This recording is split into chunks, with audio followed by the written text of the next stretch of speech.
demonstrate something again. All right, here we go. So who am I? Um, my name is Stephen Elliott. I am the ed tech at La Paz Middle School. I am a science teacher. This year, I'm an electives teacher, but my background is science. I love data and I love my cat. So, if any of that connects with you, hello, welcome. You are in the right place. Um, what are we doing today? So this session is for novice or beginner level Google Sheets users. If you do not feel comfortable using, thank you. If you do not feel comfortable using spreadsheets, now is the time. Today's the day that we're going to get you comfortable.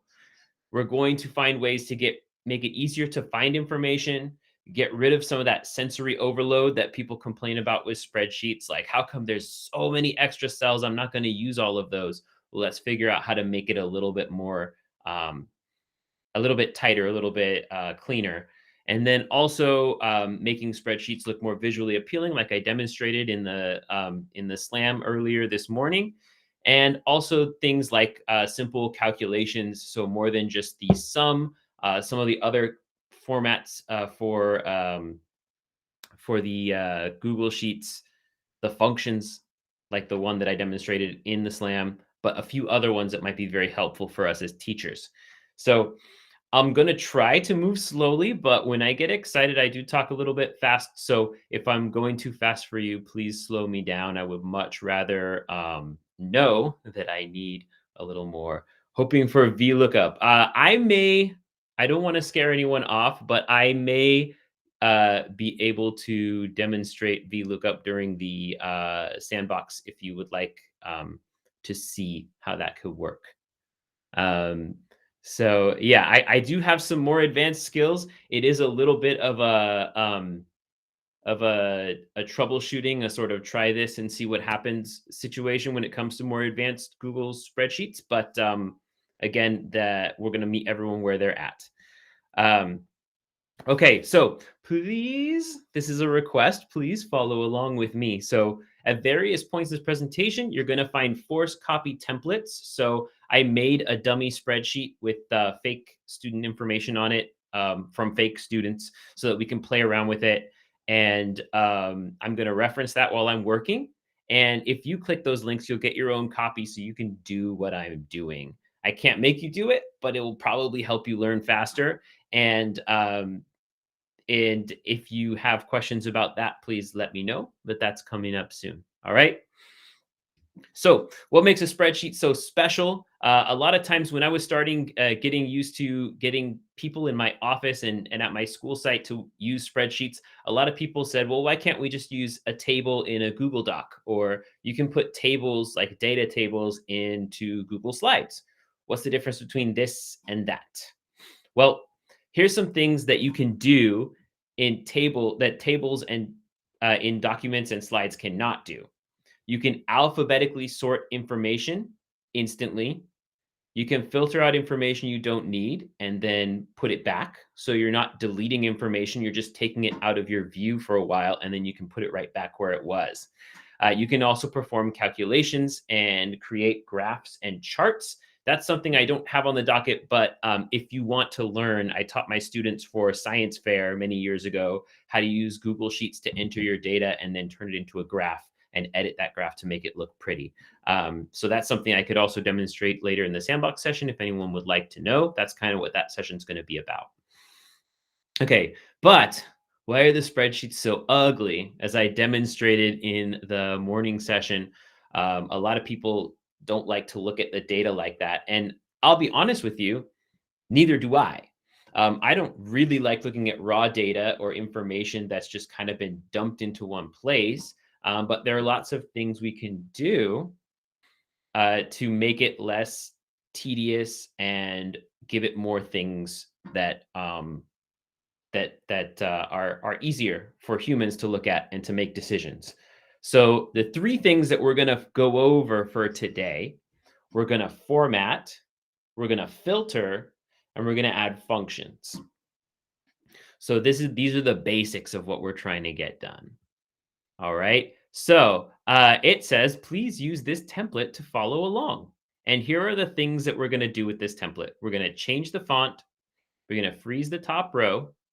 We're going to do some alpha sorting and add alternate colors and text wrapping and remove unnecessary rows and columns. So several of these things I did in the morning presentation. So we will go over that again. So if I click this link, it's asking me to make a copy of something called This is a Fake Quiz. And that is what we're supposed to be looking at. I'm going to make my screen a little bit bigger because right now I'm just looking at a really zoomed in version. And I am presenting everything on a very tiny laptop. So you'll forgive me if my data is a little squished. Um, so I'm trying to do this without covering my my chat so I can still see you guys. So let's see. The first thing that's on my list of things to do is we are going to change the font.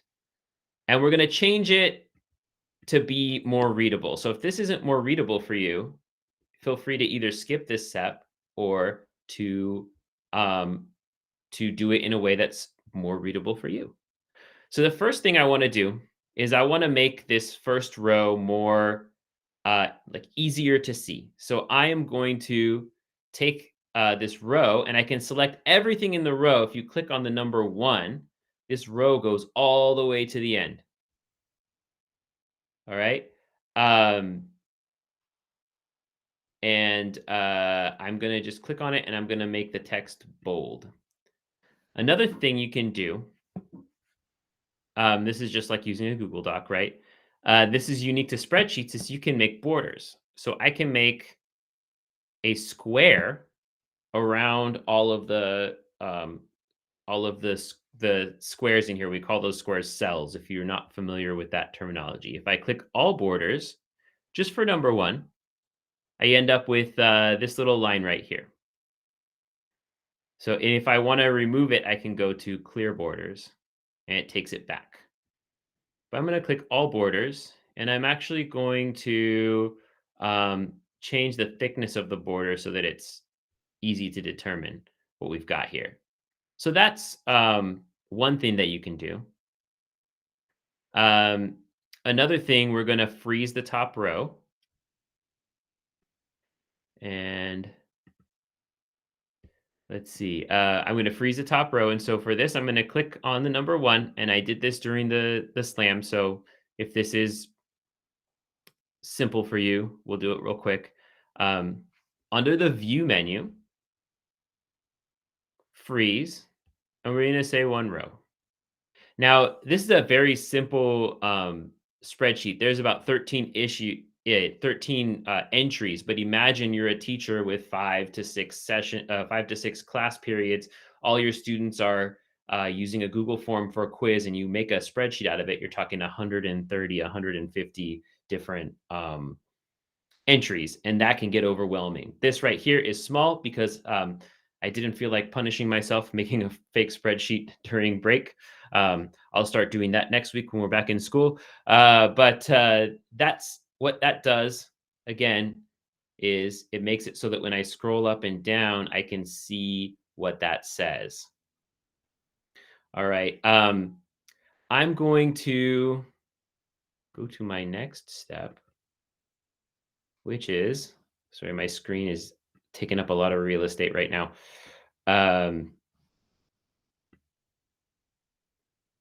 Which is, we're going to do a quick alpha sort. Let's say I need my quiz to be set up to be put into the gradebook. In order to do that, I want to, and this is one of the questions I asked on purpose, you can see in column E, it says, what period are you in? So I want to sort this according to their period.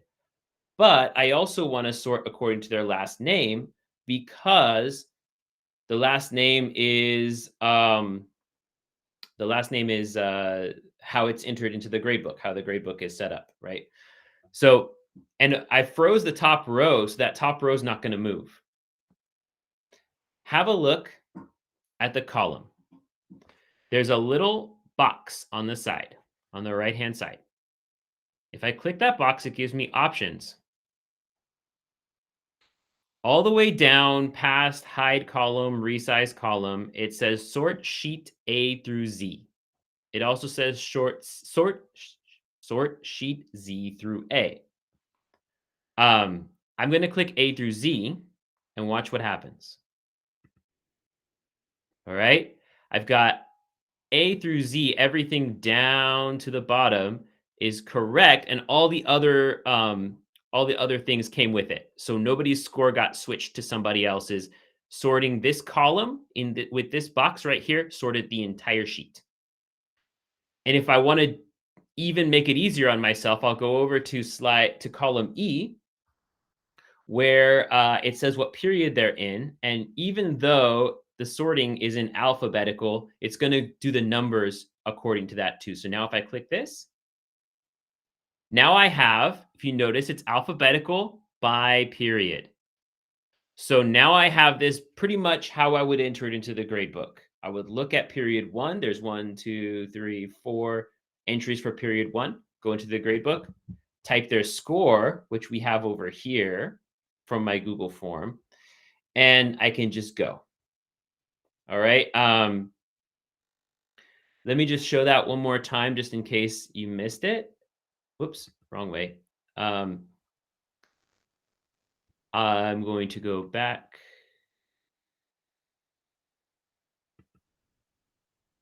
Oh. I don't think I can show it more than one time because I accidentally clicked the wrong button. Okay. But if I were to sort it Z through A, you would get it backwards. And I come over here and sort Z through A. Now you've got period 3 all the way down to period 1. And once again, clicking that box gives me 1, 2, 3. It's a best practices would be to do the last name first, and then from there, do the period number, right? And then there you go. We have sorted this alphabetically. Additionally,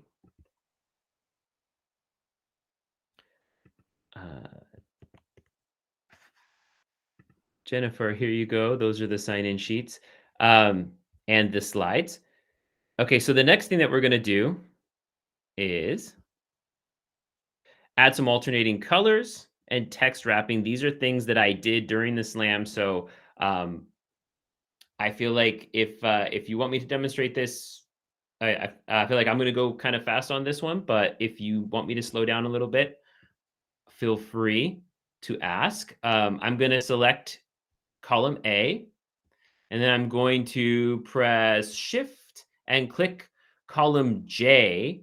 I'm clicking column J even though this text goes further because this text starts in column J. It's actually only in column J, but the way that I have my text wrapping set up, it continues on. This is one of the things that confuses people about spreadsheets. So we're going to fix that right now. All right.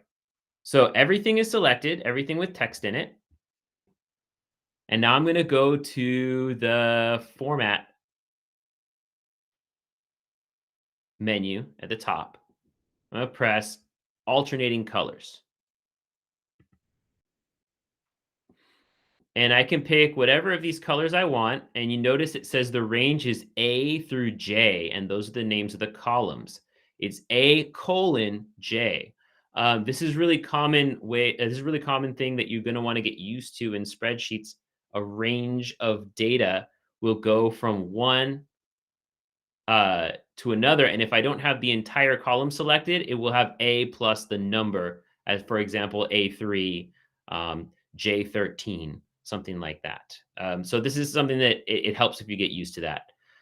I'm just going to go with the purple one. I can change these colors. And you notice the top one is the darkest, and then it's a combination of purple and white, purple and white. All right. And then to make this look pretty, column J, if you'll notice, column J has a lot of text in it. It's an essay question. So I want to fix that so that you could read everything more easily. let's go to, I'm going to click this extra menu right here. And as I demonstrated in the SLAM, text wrapping makes the text go, like, make a line break at the column and go back around so that everything is written in one box. So when I click this, I'm going to select the curving arrow. Once again, for me, because my spreadsheet is really short, it's in this little ellipsis menu for more. And the symbol looks like two lines and an arrow bending, as in the text is wrapping around. When I click on that, I get text wrap. What we have right now is overflow. That's how the text goes all the way to the other side. And you can also do something called clip, where it just stops at the column line. For writing, I think that text wrapping is better. Now, what we ended up doing here is a little bit confusing because this header right here is too big. The prompt is written out completely, and I don't know if we need to write that completely. So let me do one quick thing to change it around. First, what I'm going to do is I'm going to make this column wider because we're doing writing. So we want the column to be wide enough that the writing makes sense, right? All right. And now I'm going to go back to column 1, click column 1, go back to text wrapping, and I want to do clip for this one.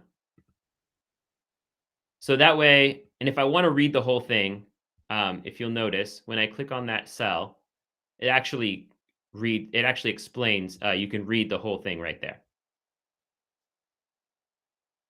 So yeah, and in some cases, clip is better for the menu right up there. And for some cases, I think wrapping is better. So it's all about choosing what works best for you. And you can see some of these things, like, for example, which period are you in? I can make that shorter by clicking the arrow in the top, and it's not going to affect it too much. And I can make this shorter too, because the answers don't take up that much space. And that way I just save my eyes from having to look for everything using those resets. So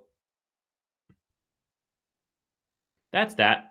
And if I don't care about a sheet, for example, I don't care about the timestamp, I don't care when the students pulled it out, I can click on that and click this menu, and I can just click hide column.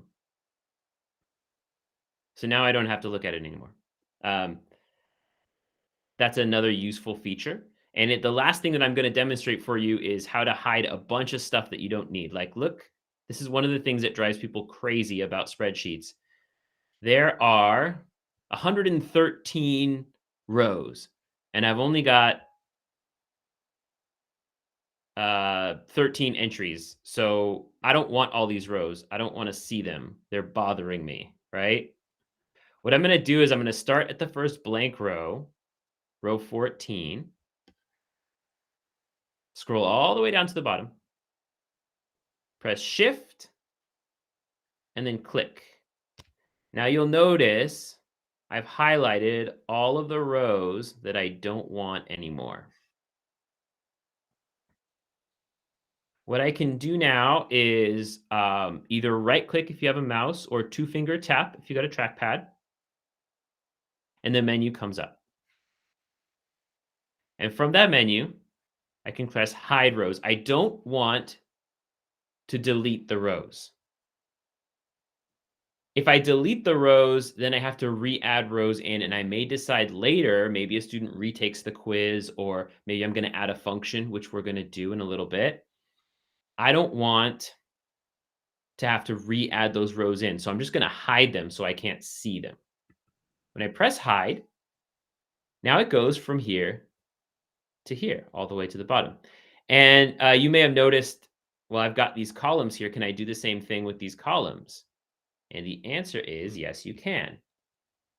Shift select, two-finger tap, and it changes to columns automatically in the menu. Hide columns K through P.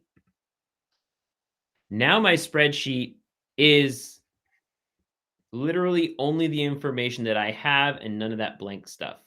I think that helps a lot with that sensory overload for very organized people who don't really like to see all that blank space if they don't need it. So now you have that. Let me do that one more time with the columns just so you can see how I did it. And it works the same with rows. Click on the alphabet letter to select the whole column. Shift click.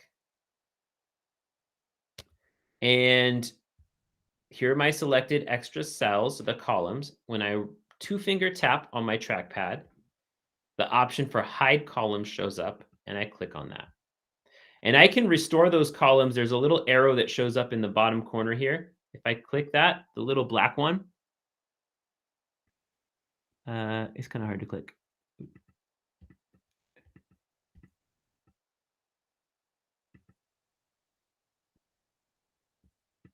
Well, the other thing I can do is two-finger tap on the side, and there's a menu item for unhide columns, and it gives me my columns back.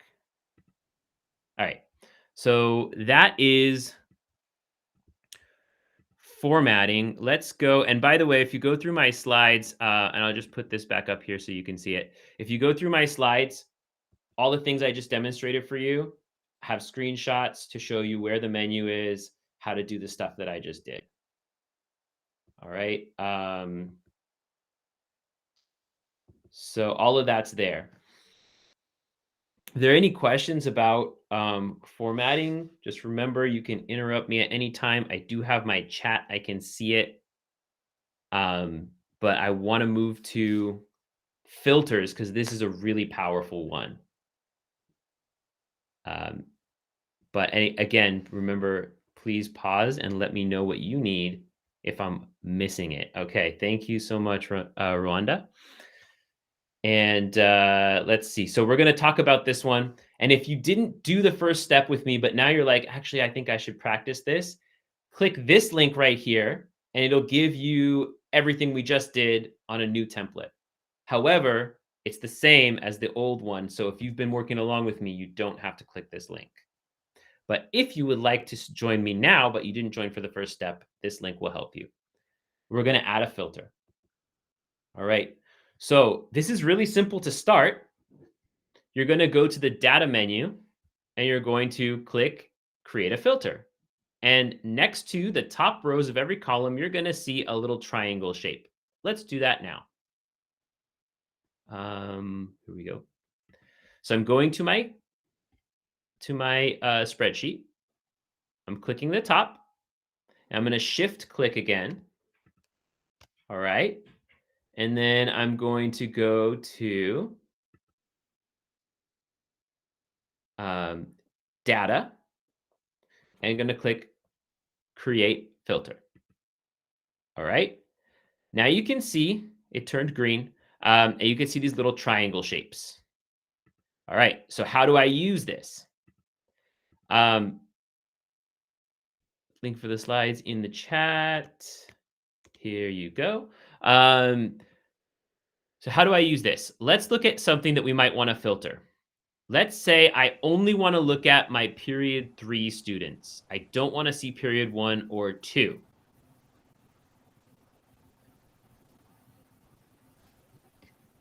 It's still presenting. Yeah. Okay. So if I click here, just on that triangle, look at all of the things I can do. Let me quickly demonstrate selecting all the columns one more time. So you're going to go to the first column, click the alphabet letter, and you can see the blue box goes all the way down. Go over to the next column you want to select. You got to hold the shift key and then click, and you get everything. Right? And then also, you can do the same thing with the rows. You can click on the top, hold down the shift key, and click on the number 13. You get the same selection. So using this filter. So I don't want to see period 1 and 2. I just want to focus on period 3 right now. I'm going to go to this link that says clear. This is when it's a really good idea to have your template open if you do not, if you cannot see what I'm doing, because this text is quite small. I'm going to press clear, and notice the check marks disappeared where it says 1, 2, and 3. And this represents all the available options. So I'm going to click 3, and there's only a check mark on number 3. I'm going to press OK. These are only my period 3. And notice that the symbol changed in the top right-hand corner. It looks like a funnel because it's showing me that this is filtered data. Let me remove the filter. I'm going to click on it again. Look, you can see 3, 2, 1, and blank are the only options in this menu. And I'm going to just click select all. And when I do that, all my data comes back. It's all here. Just to prove to you, it's not just numbers. Let's look at this as a multiple choice question. There's 4 options. The student selected they either selected nothing, or they selected a volcano, an avalanche, or an earthquake. If you're not a science person and you're not paying attention to these questions, just so you know, the correct answer is an earthquake. And I'll click on that check mark. I want to see who got it right. Or actually, let's see who got it wrong. So I'm going to click all the ones besides the earthquake. And let's see what we get. Okay. And now I can look at the pattern of data.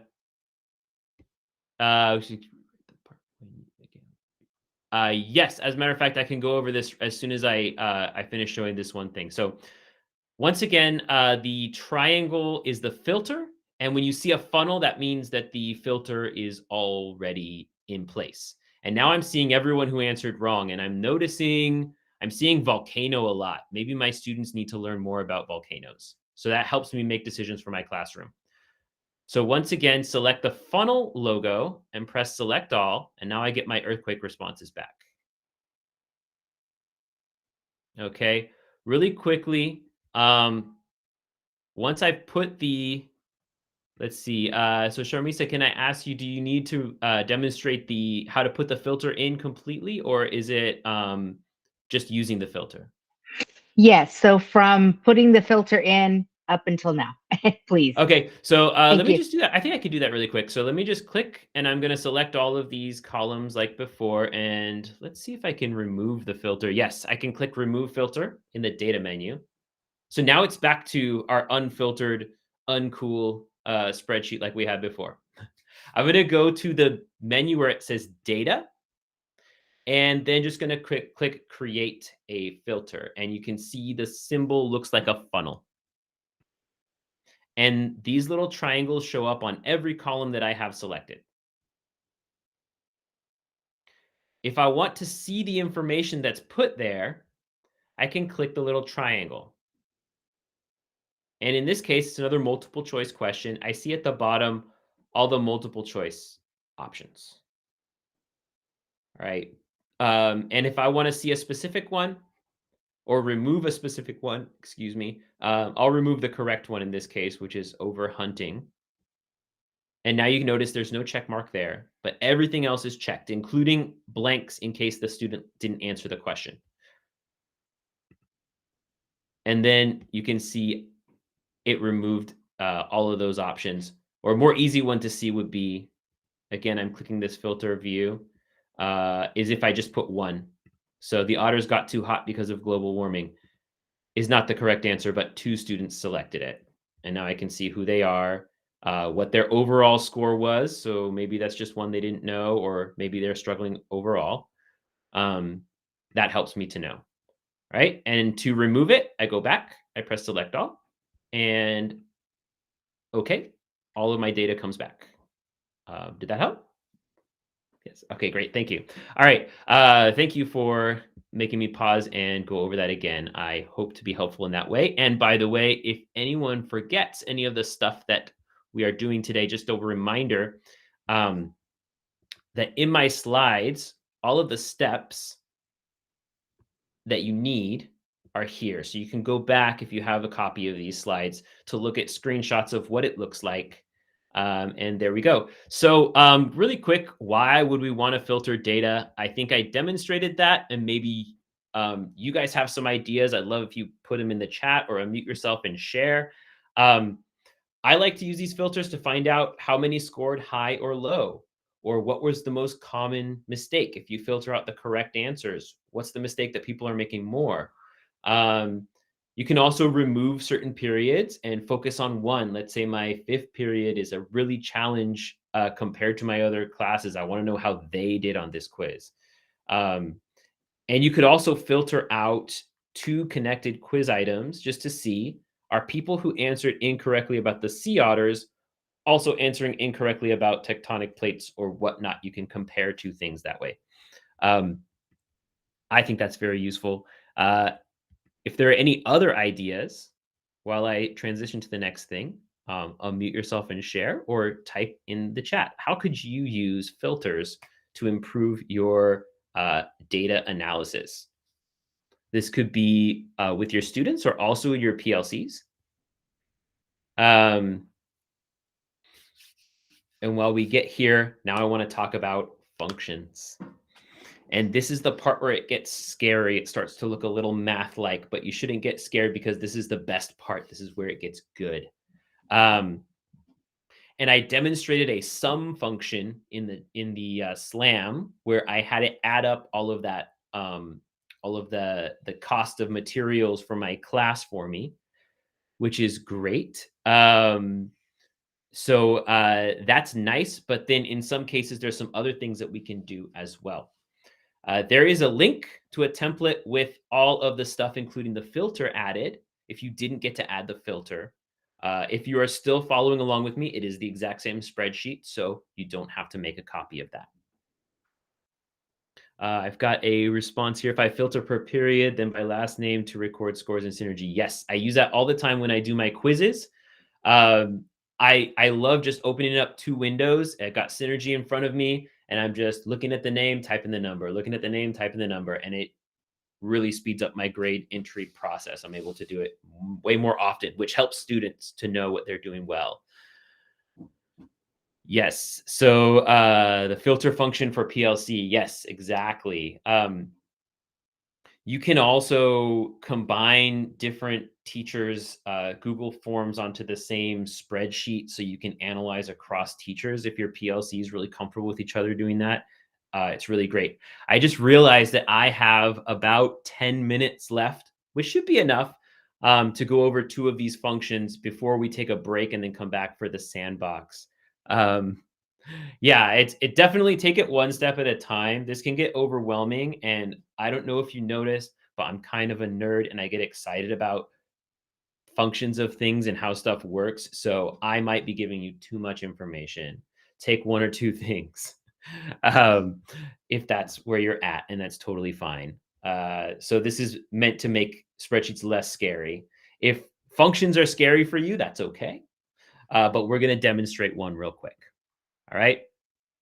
So the first thing I'm going to demonstrate, and just a reminder that all of the steps that I'm going to do are right here on the sheet, so you can watch what I do.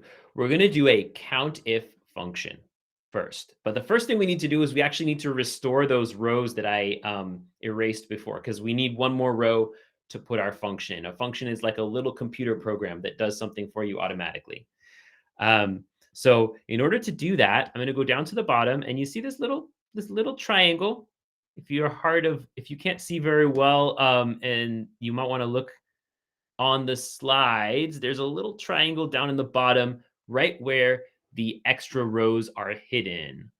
If I click on that triangle, it restores the hidden rows that I had selected before, and I'm going to need those for this function. So you can also right click and click unhide rows as I demonstrated before. So the COUNTIF function will let you use will be used to count every cell that meets the requirements you set. So I talked about ranges before. And here's a COUNTIF function. You can actually copy this from my slides and it will work in the spreadsheet. But for every function, it follows a very predictable format. You start with the equal sign so that Spreadsheets knows that you're trying to do a function. And in this case, we're going to write COUNTIF, and it'll probably tell us that COUNTIF is one of the functions, and you can just click on it, like it autofills. And then we're going to put the range. In my case, I want to go from H2 to H13. So H is the natural disasters question. And from H2, because H1 is the prompt, as you can see, I don't want to filter the prompt. I want to filter the answers. Okay. And to H13, that's when I stop. That's the most data that I have. And I want to know how many, I want to know the number of students that that answered an earthquake, which is the correct answer. So let's see. I'm going to go to this slide down here and I'm going to start equals sum if, and look at how it brings up a little menu for me. If I click sum if, and it gives me a little parentheses. The first part of this parentheses is where do you want the function to look? The second part is what do you want it to look for? So for where I want it to look, like I said before, I'm going to go from H2 to H13. So capital H2 colon, whoops, that's a semicolon, colon, H13. Good question, Shermy says sum if or count if. Well, in this case, I want them to count the number of times it shows up. If I do sum if, then I would be getting the combined number of things.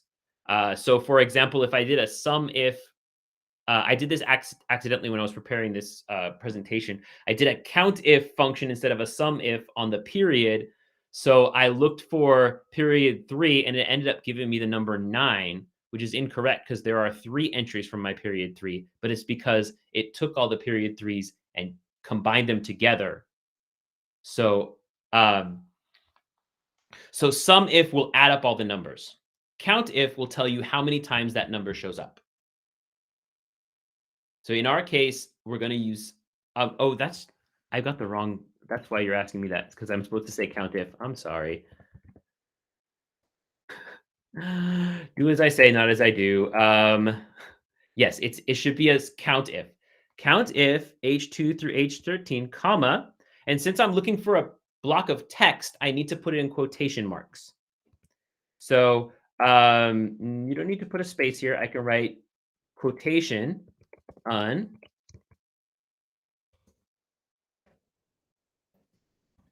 earthquake, and I'm going to close the quotation. And now I'm going to close the parentheses. So that's like saying I'm done entering it. Once again, this is on my slides, and you can actually see what that says and not the thing that I entered during the demonstration, which is incorrect. Now, if I just click away from this box to close it, you don't see the function anymore. You see the number 5. And you see the number 5 because 5 students answered with an earthquake. And you can confirm that if you look up at the top. So, and when I click on the cell in the top corner, you can actually see the function on the top in the cell. So if I want to, I can even change this text to be a different one. Let's see. Let's change it to a volcano. If I do that, now I see the number 4, and that's because 4 of my students answered a volcano. All right, so that's a cool one if you're looking for a specific thing. Here's another cool one, and I think this is going to end our deep dive because we're very close to out of time, and I want to honor your break time. I'm sure some of you have been hanging in there. You need to go and take care of something, get a cup of tea or whatever. Yeah, so yeah, the equal sign is essential if you're doing a function. Otherwise, they might think you're just typing that information into the cell, which is something you can do, so they don't want to cut off your ability to type certain things. Let's say I want the average score for this test. I want to know how the class did as a whole. So what I'm going to do is I'm going to press equals average. And the cool thing about this is, since it's directly below all these numbers, uh, Excel, I'm sorry, not Excel, Google Sheets thinks they know what I want to do. They think that I want to average B2 to B13, and that is exactly what I want to do. So I'm just going to click that.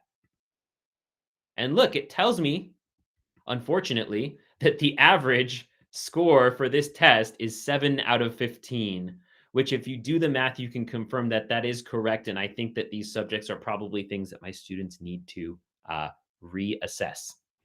So there we go. And when I click on the cell, once again, yeah, the kids' scores are not cool, but I did have fun giving all these weird answers for what they said. If you click the cell, you can see what function is being used, and that way you know if you have to make any changes to it. And another thing that I like to do is go to the cell to the right and just type in what it is that that function is doing, so I don't forget. It averaged all the cells from the range that I specified. So if I only wanted to look at, for example, my period 1 is 1, 2, 3, 4 students. So from B2 to B5. Let me just change that B2 to B5. And now, oh no, my period 1 average is 6 out of 15. That's even worse. Huh. Okay. So hopefully I didn't give you guys trauma from going into the classroom next week, but you could see how something like this would be really, really simple. Can you filter out SPED or EL? Yes, Sharmi, so you should be able to do that. As an ed tech, I've helped that be done with my students and with the groups that we've been doing our PDSA cycles with.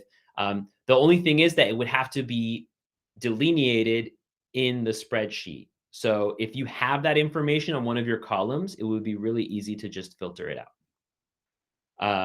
A lot of times in our PLCs, we'll have target students, and then we'll just put the status of that student in the spreadsheet. And then later, obviously, that's for you and your team, not necessarily to share with other people, because that information can be precious. But yeah, if the information is on the spreadsheet, you can filter by it. Yeah, and if you want to add an extra spreadsheet, what you can do is click on this column right here. I'm going to 2-finger tap it and insert one column right. So there's a column. And if I know this person is an EL, this person is an SWD slash EL, all that stuff. And here's an EO, right? If I click this filter, I can see all of the things that I want to filter by. So yeah, it's a good idea even to have like a master sheet of some of this stuff if you're tracking certain students' progress throughout the year. Or groups of students for your classes, so that you can quickly figure out what happened and make decisions. So yeah, I want to be fair. I had more stuff on my slides, and I can save some of it for the deep dive. I don't know. I think Jen is going to make me do an advanced one, which is where I get nervous, because sometimes I try things and they don't work and I have to try them again. But well, maybe by the next presentation, we might have something like that. That is life. Just a thought, and I might save this for later. When you come back for the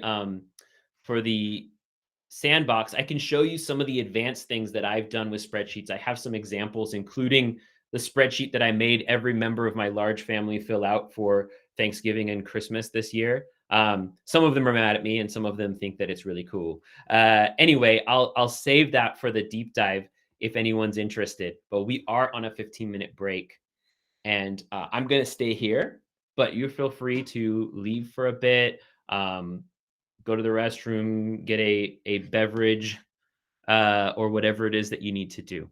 So we will be off for 15 minutes, but I'm still available for questions and such.